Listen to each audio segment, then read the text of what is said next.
মুআজ্জিজ নাজরিন, আসসালামু আলাইকুম ওয়া রাহমাতুল্লাহি ওয়া বারাকাতুহু। আমি অপু শেখ, আপনাদের মেজবান। বন্ধুরা, আজ এই ভিডিওতে আমি আপনাদেরকে জিয়ারত করাতে চলেছি এমন একজন ওলির দরগা, যে দরগা প্রায় ৩০০ বছর আগের পুরাতন একটি দরগা, এবং এই ওলির নাম হজরতে দরবার শাহ ওলি রহমতুল্লাহি তাআলা আলাইহি। বর্তমানে আমি এখন তানার আস্তানা শরীফেই রয়েছি, আর সামনেই দেখতে পারবেন যে আস্তানাটি, হজরতের আস্তানা এখন কাজ চলছে। আর এই ওলির নাম হজরতে দরবার শাহ ওলি রহমতুল্লাহি তাআলা আলাইহি। তো হজরতের মাজার শরীফে কাজ চলছে। ভেতরেই কিন্তু মেন মূল মাজার ছিল পুরাতন, সেটা এখন ভেঙে দিয়ে নতুন করে নির্মাণ চলছে। আর বর্তমানে আমি এখন যে আস্তানাতে এসেছি, এই আস্তানাটি রয়েছে ভারতের উড়িষ্যা রাজ্যের ভদ্রাক জেলার সরকার নাগারে। তো বেশ কিছু মাস আগে এই সরকার নাগারে আসা হয়েছিল, এবং সেই সময়ও আপনাদেরকে বহু আউলিয়া কেরামের দরগা জিয়ারত করেছি এই ভদ্রাক জেলারতে। এবং আজকের এই ভিডিওতে আপনাদেরকে এই হজরতে দরবার শাহ ওলি রহমতুল্লাহ আলাইহির বারগা জিয়ারত করাবো, এবং জানবো এই দরবার শরীফের জানা অজানা তথ্য, এবং এখানকার কানারা খাদিম রয়েছেন, তাদের মুখ থেকেই কিন্তু ঘটনাটা আমরা শুনবো। তো চলুন জিয়ারত করা যাক এই ভিডিওতে। তো বন্ধুরা, সামনে যে রোডটি দেখতে পাচ্ছেন, এটি হলো সরকার নাগার কালী মন্দির রোড। আর এই রোড দিয়ে যদি আমরা আসি, তো সামনেই রয়েছে হজরতে দরবার শাহ ওলি রহমতুল্লাহ আলাইহির দরগা। তো উড়িষ্যা সরকার নাগারে ইনি একজন ওলি রয়েছেন। তো হজরতের মাজার শরীফ দেখতে পারেন, রোডের ঠিক গায়ে রয়েছে একটা গলির রাস্তা দিয়ে চলে গেছে, আপনাদেরকে নিয়ে যাই। এটাই হলো হজরতের আস্তানা শরীফের মেন গেট। আর এই গেট দিয়ে যদি আমরা যাই, তো এরকম সরু রাস্তা দিয়ে যেতে হবে। আর সামনেই হজরতের পবিত্র বারগা।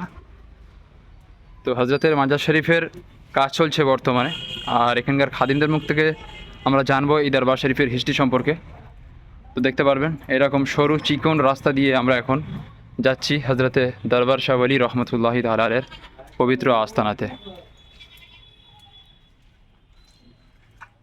আর সামনে দেখতে পারবেন এটাই হলো হজরতের পবিত্র আস্তানা। আর আপনারা এখন যে এরিয়াটা দেখতে পাচ্ছেন, এই পুরো এরিয়াটি হজরতের আস্তানা শরীফের এরিয়া। হজরতের মাজার শরীফে কাজ চলছে দেখতে পারবেন, এখনও কাজ বহু বাকি রয়েছে। আর এটাই হলো হজরতের দরবার শাহ ওলি রহমতুল্লাহ আলাইহির পুরো মাজার কমপ্লেক্সের এরিয়া। এদিকে দেখতে পারবেন খোলা একটা মাঠ রয়েছে, এদিকে বহু পুরাতন একটি দরগা।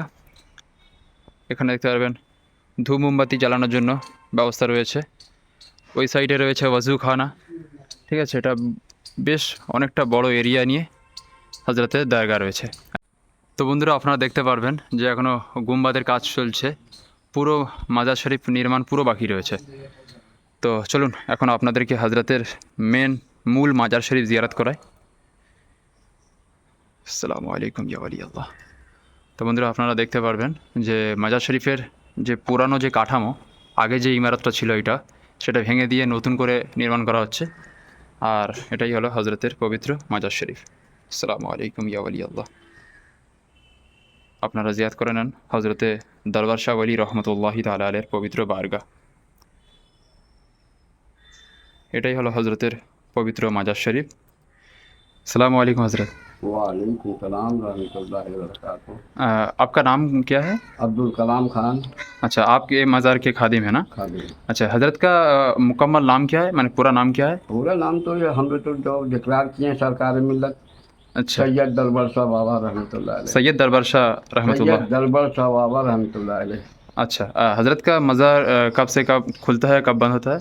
सुबह खुलता है, रात के 4 बजे खुलता है, रात के 8 बजे बंद होता है। अच्छा, हजरत का मज़ार कितना साल हो गया? तो मैं तो 50 बरस 60 बरसों तक का का मजार है। अच्छा, 50 साल बरस में पहले 50 बरस पहले से 60 बरस पहले से मजार अच्छा। है, हम देख के आते हैं। अच्छा, आप देख के आ रहे हैं, माने उससे ज़्यादा हो सकता है। ज़्यादा। अच्छा अच्छा, ये मज़ार का उर्स कब होता है हजरत का? और रजब 15 तारीख में होता है, रजब महीने का 15 तारीख को। अच्छा उर्दू का 15 तारीख। अच्छा, ठीक। हजरत का कुछ करामत वगैरह आप जानते हैं? तो ऐसी भीड़ होता है, सोमवार जमरात को बहुत भीड़ होता है। बहुत ভিড় হতো না? আচ্ছা, ঠিক আছে। তো বন্ধুরা, আপনারা জিয়ারত করতে পারলেন হজরতে দরবার শাহ ওলি রহমতুল্লাহ আলাইহির পবিত্র মাজার। তো হজরতের সংক্ষিপ্ত হিস্ট্রি আপনারা জানতে পারলেন ওনার খাদেমের মুখ থেকে। এবং আপনারা যদি এই দরবার শরীফে আসতে চান, তাহলে আপনাদেরকে আসতে হবে উড়িষ্যার ভদ্রাক রেলওয়ে স্টেশনে।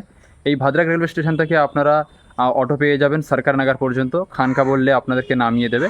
আর সরকার নাগারে এসে কালী মন্দির রোড, হজরতের মাজার রয়েছে রোডের ঠিক পাশে। তো আপনারা হজরতে মাজার শরীফের আসতে পারবেন খুবই অতি সহজে।